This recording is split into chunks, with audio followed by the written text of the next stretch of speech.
Thutha wa ngahiha cia wici wa mahiu mwena wa Kapedo kaunti-ini ya Baringo gutumuka thiku ithatu hituku na gutiga mundu mwakwite na nyumba icinitwo, riu thukuru ithano iria ni hamwe na inya cia muthingi na imwe ya secondary ni hingitwo kwa ihinda. Security officers spending the night there until yesterday morning. The scene was very good, very calm in the morning.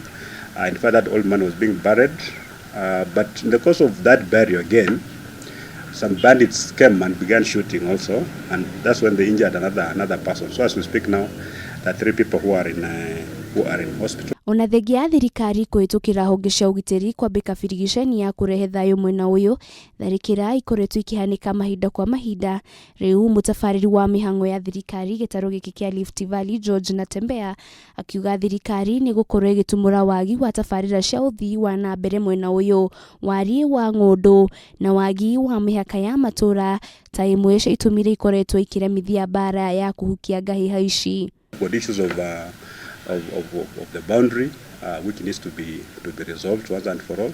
We have got issues of resources along that area, and the elephant in the room is that the area is quite expansive and it's not properly settled. We don't have settlements there, so bandits can come and settle anywhere there, of course mayhem, and they can always be hiding there. Natembea ni arutire mukana kuri ateti kwaga gukorwo marikiremithia ya gukinyaniria thayu mwena uyu.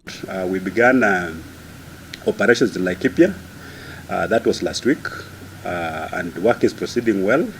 We've actually removed all the bandits from Laikipia as we speak now. We are doing a bit of work now in Baringo.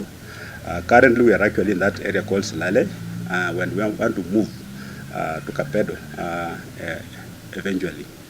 But to sustain all these efforts, our local leaders must come on board.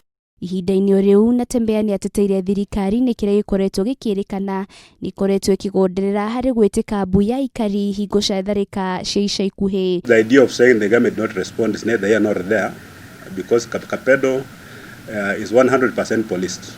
We have our contingent of GSU, we have RDU there, and we have the military there.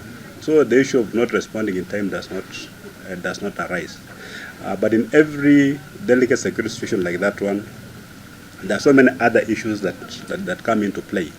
You don't just come out firing. Gerifotera Kameme TV, Retorakani Wanjiru, Mwaforo.